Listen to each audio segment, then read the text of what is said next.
My name is Abigail, and I am telling this story because money, something as ordinary as the bills we fold into our wallets and the numbers on a bank screen, has the power to either glue a marriage together or tear it apart by thread.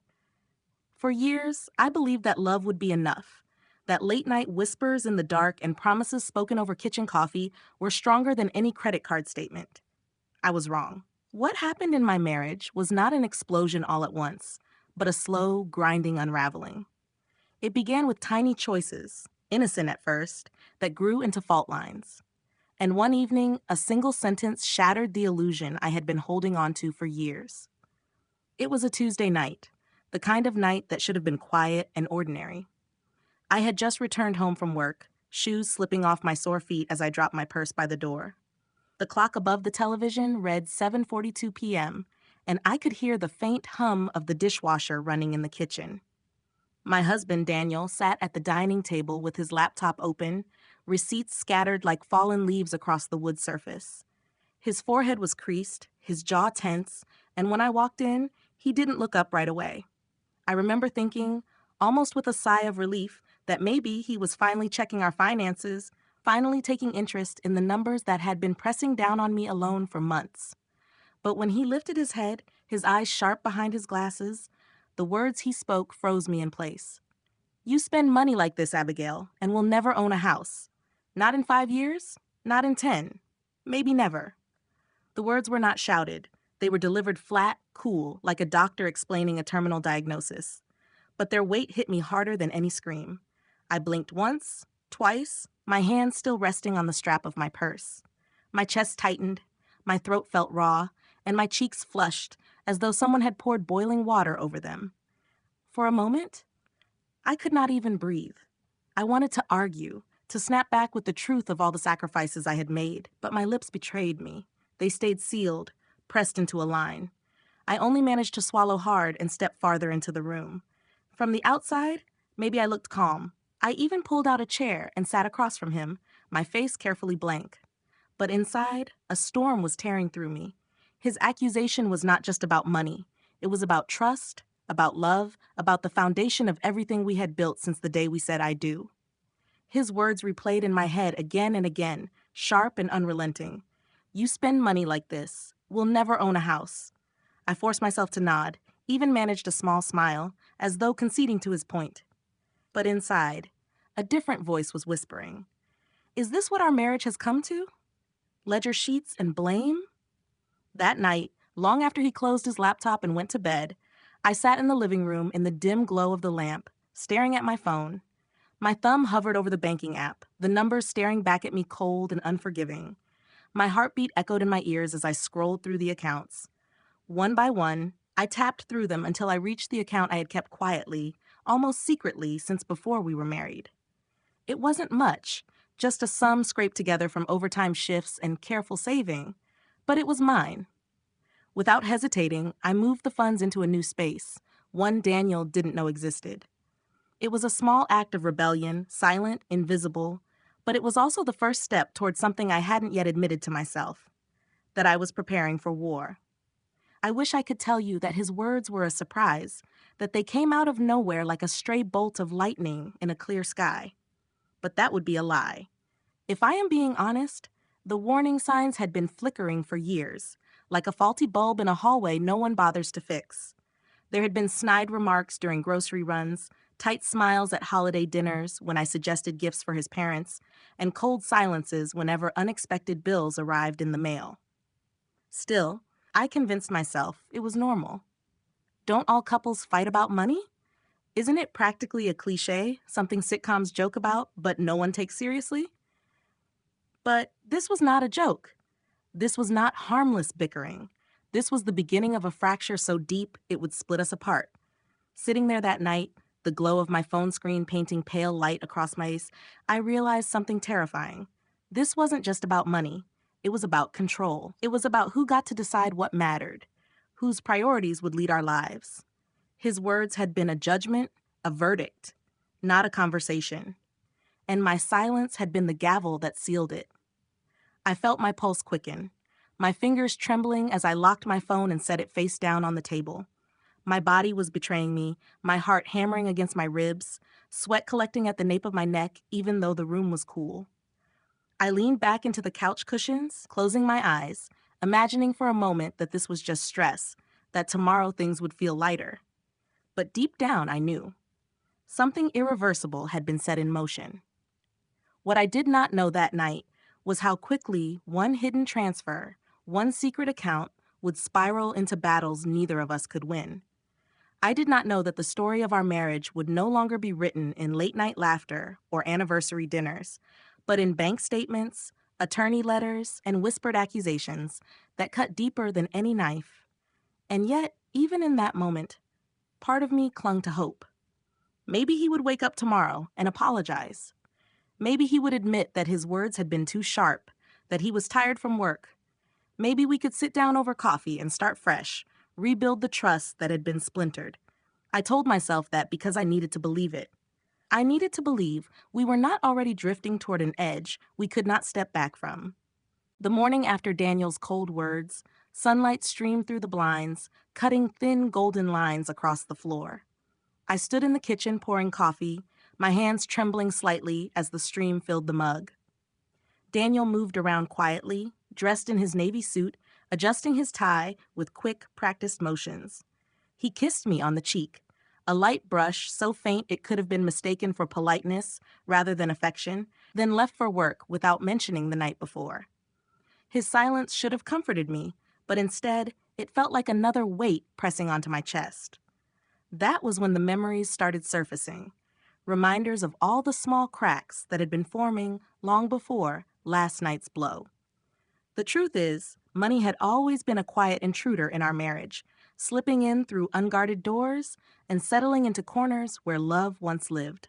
I remembered the first time we argued about it, years ago, when Daniel insisted we needed a new car, even though ours was only 5 years old.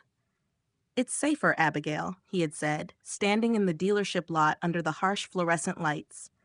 I had pointed out the cost, the monthly payments, the strain it would put on us, but he had only smiled tightly and replied, "You're overthinking. You always do." That day, he drove away in a shiny silver SUV, the ink on the loan papers still drying, while I sat in the passenger seat with a knot in my stomach. Then there was the Christmas 2 years later. My sister had just lost her job, and I wanted to send her a small check to help with rent. It wasn't much, only a few $100s, but when Daniel found out, his reaction was swift and sharp. "Your family always comes first, doesn't it? What about us? What about our future?" His words stung because they carried an accusation I couldn't easily defend. I loved my family. I loved him. Why did I have to choose? That night, I cried in the bathroom with the faucet running, muffling the sound, while he watched television in the living room, sipping whiskey like nothing had happened. Those weren't isolated moments. They were part of a pattern, small fires that kept sparking, and I kept rushing to put them out. When Daniel overspent on tech gadgets, I quietly adjusted our grocery budget. When unexpected medical bills arrived, I worked overtime shifts at the hospital to cover them. When vacations ran over budget, I tightened my own spending on clothes, lunches, and even small joys like books or coffee with friends. I convinced myself this was compromise, that it was normal, that every marriage had its balancing act. But compromise without balance becomes sacrifice, and sacrifice without recognition becomes resentment. I just didn't want to admit it yet. Looking back, there were signs I ignored. At family gatherings, Daniel would joke about me being the responsible one, the saver, the cautious planner. Everyone laughed, including me, but underneath the humor, I heard the edge in his voice. It wasn't admiration, it was dismissal. As if being careful with money made me boring, made me less. And when his mother once teased me for not buying brand-name handbags, he laughed along instead of defending me. That laugh, sharp and easy, cut deeper than I let on. The expectations I carried into marriage had been different. I thought money would be a tool, something practical we managed together, not a weapon drawn in quiet wars. I imagined us sitting side by side at the kitchen table, planning our future with pens and notepads, talking about saving for a house, for children, for adventures we hadn't even dreamed of yet. I thought we would be partners, equals in every sense. Instead, what I got was a silent tug of war, where love was conditional on whose priorities won. It was a game I never agreed to play, but somehow always lost. There were moments of false peace that fooled me into thinking things were improving. After his outburst about my sister, Daniel surprised me with a weekend getaway to the coast. He booked a hotel with ocean views, ordered champagne, and acted as if generosity erased history. I let myself believe it. I smiled, held his hand, and tried to forget the sting of his words.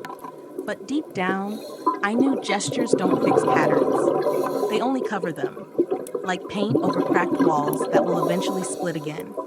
The night he told me we would never own a house if I kept spending like this was just another verse in a song that had been playing far too long. Yet something about that moment felt different. Maybe it was the flatness in his tone, the way he looked at me not with frustration, but with something colder, contempt. Maybe it was the way I had silently moved my savings, a secret act of defiance that made me realize I no longer trusted him with everything. Whatever it was, I felt the shift. The ground beneath us had tilted, and there was no going back to the illusion of balance.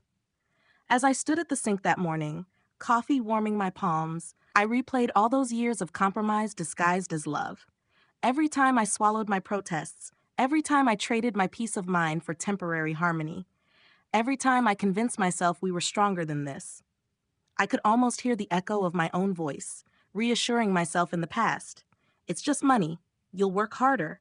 Things will get better. But the truth stared back at me in the steam rising from my mug. Money was not just money anymore.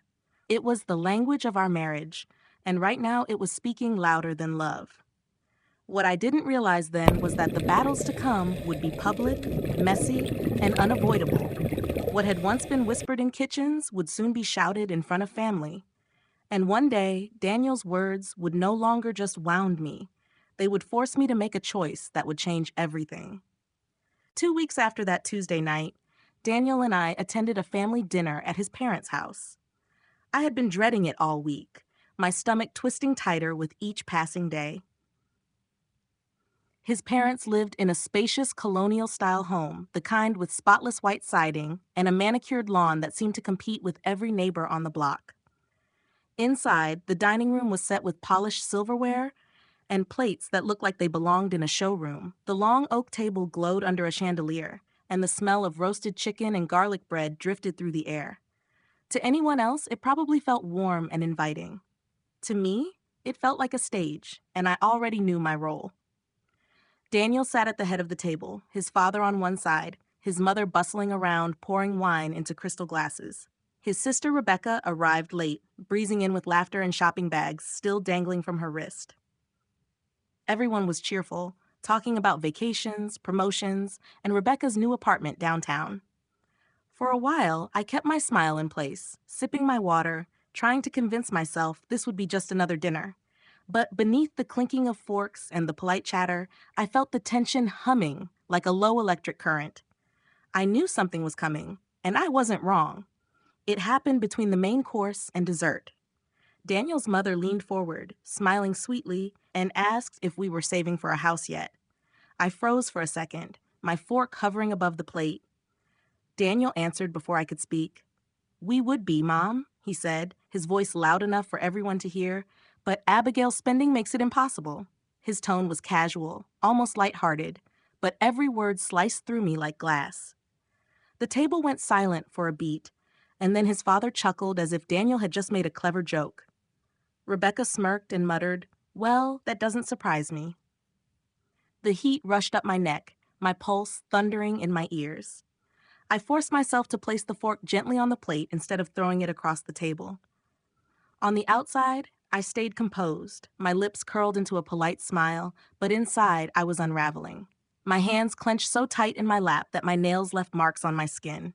I wanted to scream, to defend myself, to list every sacrifice I had made, but something inside me shifted in that moment.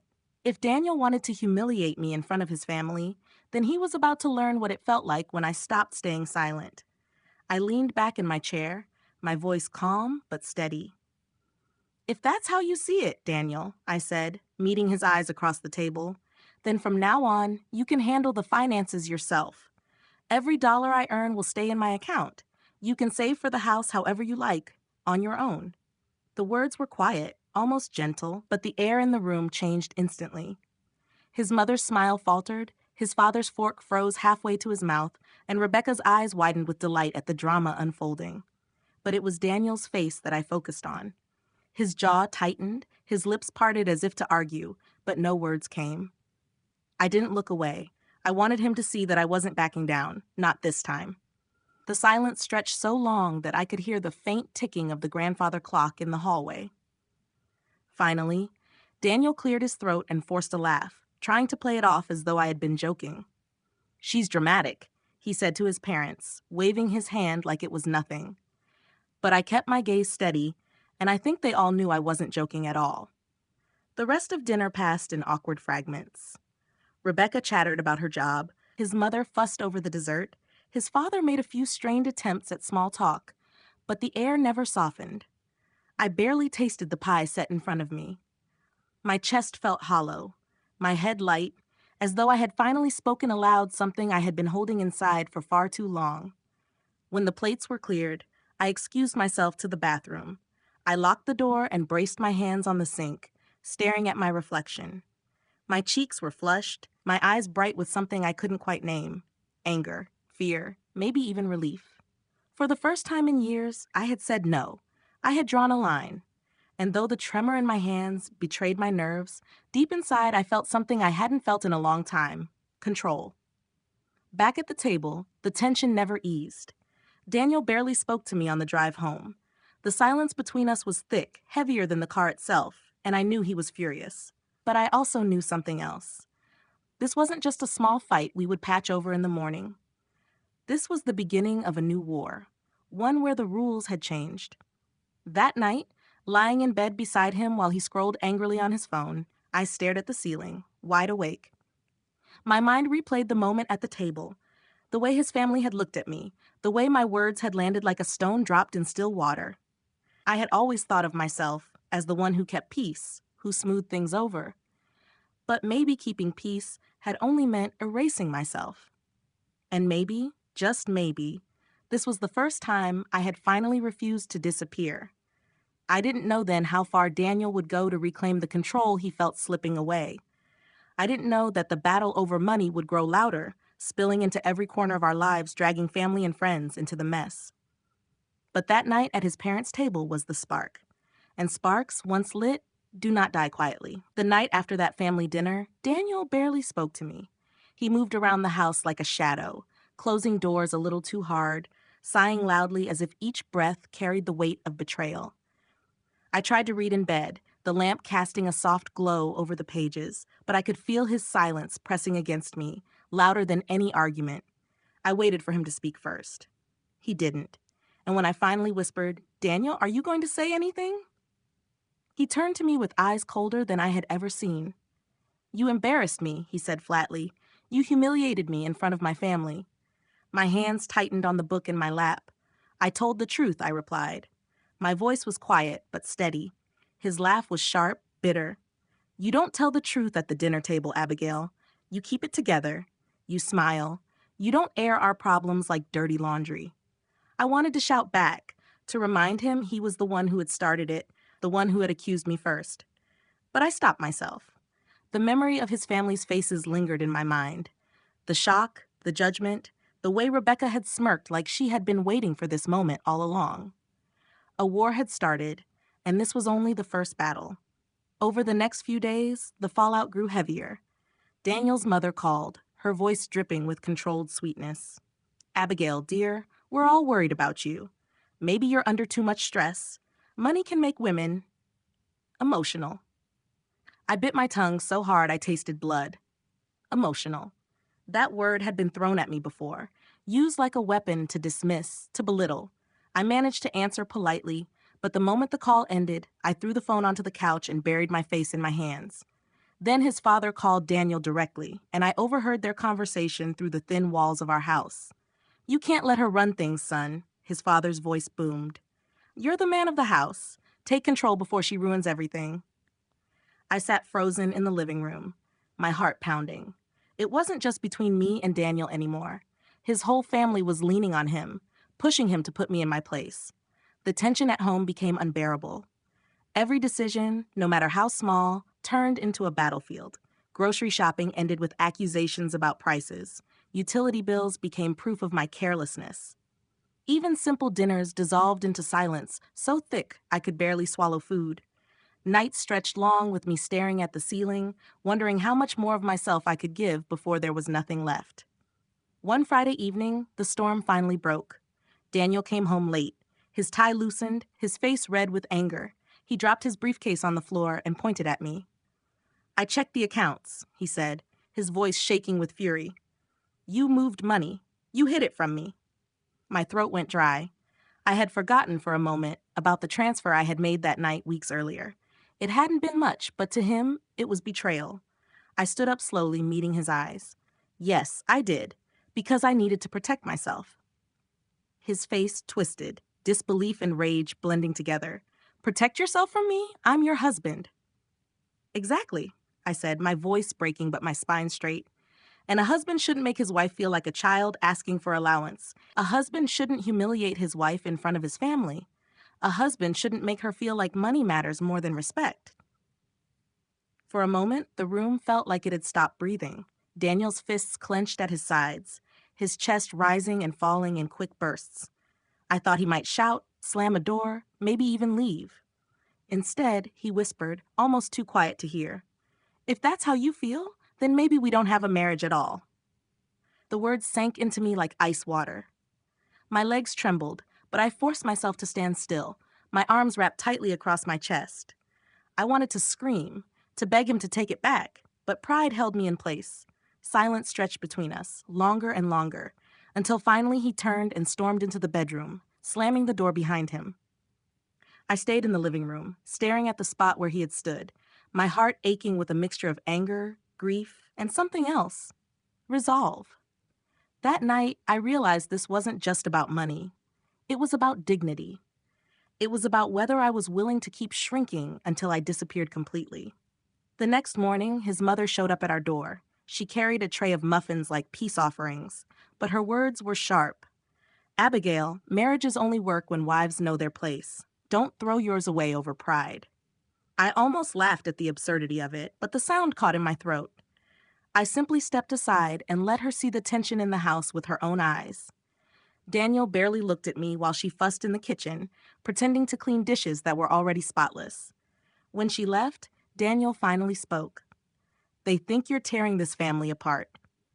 I met his eyes. "No, Daniel. Money is tearing us apart, and your silence is letting it happen." That night, for the first time, I didn't crawl into bed beside him. I made a bed for myself on the couch, the cushions lumpy beneath me, the clock ticking loud in the dark. It was the loneliest sleep I had ever known, and yet it was also the first step towards something I hadn't dared admit before, choosing myself over the marriage that was crumbling around me. Days turned into weeks, and the silence in our home became its own kind of language. Daniel and I spoke only when necessary, our words clipped and hollow, stripped of affection. The couch became my bed most nights, and the distance between us stretched wider with every passing day. The air felt heavier, like our house itself was bracing for something it knew was coming. The breaking point arrived on a Sunday afternoon. The sun was shining through the windows, the kind of day that should have been spent in the backyard, maybe grilling burgers or sharing lemonade on the porch. Instead, we sat at opposite ends of the dining table, the space between us colder than winter. Papers were spread out in front of Daniel. Bank statements, credit card bills, spreadsheets he had printed out as if he were preparing for trial. He looked at me with an expression I could no longer read. "This isn't working," he said, his voice steady but sharp. "We can't live like this. Either we create one joint account, completely transparent, or we can't go on." The ultimatum landed like a hammer. My hands trembled slightly as I gathered the courage to look back at him. "So those are my options? Surrender everything or lose everything?" Daniel's jaw tightened. "It's not surrender, it's trust. You hide money, Abigail. You move it without telling me. How can I trust you when you do that?" The words stung, but beneath the sting was something worse. The realization that he saw me not as a partner, but as an opponent. I forced myself to breathe slowly, steadying the storm rising inside me. I hid money because you left me no choice, I said softly. Because every time I tried to talk about saving, about balance, you made me feel small. You made me feel like my voice didn't matter. So I gave myself a voice in the only way I could. His eyes narrowed, his face flushed red. So this is my fault? I shook my head. This is both of us. But if your definition of marriage is me handing over every dollar and every decision, then you're right, this isn't working. For a long time, neither of us moved. The clock on the wall ticked loudly, the sound filling the silence like a drumbeat. I could see his chest rising and falling, his fists clenching and unclenching on the table. I braced myself for an explosion, but what came was worse. Maybe we should separate, Daniel said quietly. The words sucked the air out of the room. My throat tightened, my stomach dropped, and for a second I thought I might collapse right there at the table. I had expected anger, shouting, maybe slammed doors, but not this. Not the calm, matter-of-fact suggestion that we unravel everything we had built.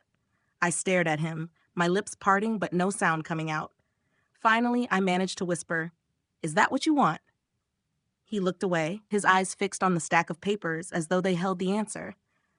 I don't know what I want. I just know this isn't it. That night, I lay awake on the couch, tears burning hot against my cheeks, the blanket pulled tightly around me like armor. I thought about the girl I had been when we married, hopeful, naive, convinced that love could conquer anything. I thought about the promises we had made, the future we had envisioned, and then I thought about the reality. Two people sitting at opposite ends of a table, fighting over numbers while the love between them withered like neglected flowers. The days that followed were a blur of tension. Daniel moved his clothes into the guest room, a silent declaration that we were no longer us. His family called more often, their voices pressing in on me with judgment disguised as concern. "You're throwing away a good man," his mother said one evening. "You should compromise before it's too late." But what they didn't understand was that compromise had been my entire marriage. I had bent, I had yielded, I had sacrificed, and every time it had cost me a piece of myself. Now there was nothing left to give. One night, Daniel and I finally sat down again, this time in the living room. The only light came from the lamp by the couch, casting long shadows across his face. He looked tired, worn down, as if the fight had drained him too. "Abigail," he said, his voice low, "I don't hate you. I just don't think we know how to do this anymore." I swallowed hard, my hands twisting in my lap. "Maybe love isn't enough," I whispered. "Maybe respect was supposed to be the foundation, and somewhere along the way we lost it." He nodded slowly, and for the first time in weeks, his eyes softened. But the softness was not reconciliation, it was resignation. We didn't make any decisions that night, but deep down, I knew the choice was already made. Whether it happened tomorrow or months from now, the marriage we had once built was collapsing, and no amount of money or lack of it could save it. And yet, beneath the grief, I felt something else stirring, something I hadn't felt in years. Strength. For the first time, I wasn't just reacting. I was choosing to value myself, to reclaim the voice I had lost. I didn't know what would come next. Divorce papers, long nights alone, a future I hadn't imagined. But I did know this. I was done fighting to prove my worth to someone who measured it in dollars instead of devotion. The weeks after Daniel moved into the guest room felt like living in a house divided. The walls were the same, the furniture unchanged, yet everything inside felt hollow. We no longer argued loudly, but silence was its own form of war. Meals were eaten apart, schedules carefully avoided, and the once simple act of sharing space became unbearable. I knew it was only a matter of time before one of us spoke the final words, the ones that would seal the end. It happened on a Saturday morning. The sky outside was gray, heavy with the promise of rain. I sat at the dining table with a cup of coffee, staring at the steam rising from the mug, when Daniel walked in holding a stack of papers. His expression was calm, almost too calm, and I knew instantly what those papers were.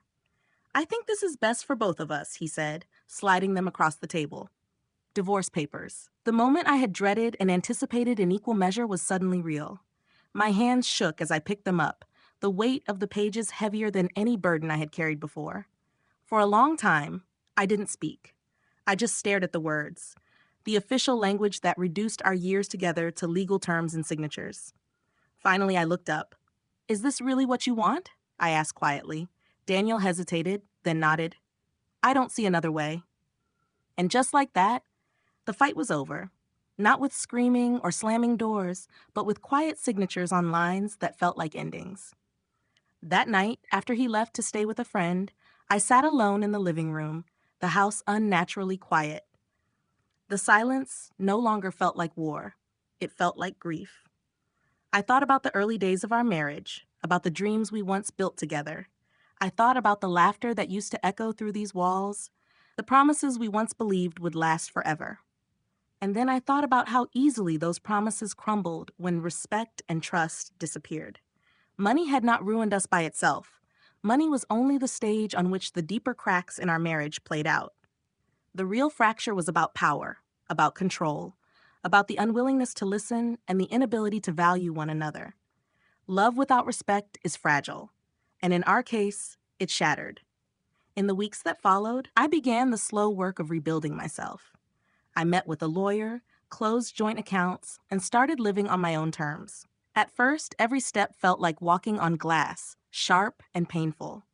But little by little, the pieces of me that had been buried under years of silence began to rise again. I started going for runs in the park, letting the air fill my lungs and the pounding of my feet remind me that I was still alive. I cooked meals I liked without worrying if Daniel would approve. I called my sister, laughed with friends, and began to remember who I was before I had bent myself into someone smaller. One evening, as I watched the sunset from my porch, painting the sky in shades of orange and purple, I realized something that took my breath away. For the first time in years, I felt peace. Not the fragile peace of compromise, not the uneasy quiet of avoidance, but real peace. The kind that comes from choosing yourself, from refusing to live invisible. Looking back now, I don't regret speaking up at that dinner table. I don't regret moving money to protect myself. And I don't regret drawing the line that night when Daniel gave me an ultimatum. Because every one of those choices brought me to this moment. A moment where I stand stronger, wiser, and no longer afraid of being alone. If there's one lesson I want to leave with anyone listening, it's this. Love cannot survive on romance alone. It needs respect, transparency, and the willingness to face hard truths together. Money, like any other challenge, can either unite or divide. It's not about the dollars, it's about the decisions. And if you find yourself in a relationship where your voice is silenced, where your worth is measured in numbers instead of love, please remember this. You are allowed to draw a line. You are allowed to choose yourself. My name is Abigail, and this is why I told my story. Not because I want pity, but because I hope someone else will hear it and recognize their own reflection. I hope they'll understand that walking away is not failure, it's survival, and sometimes it's the only path to peace. If this story resonated with you, if you've ever felt the weight of silence in your own family, I invite you to stay with me. Subscribe so we can keep exploring stories like these together. Stories about family, love, conflict, and the lessons hidden inside them. Because none of us should carry these truths alone.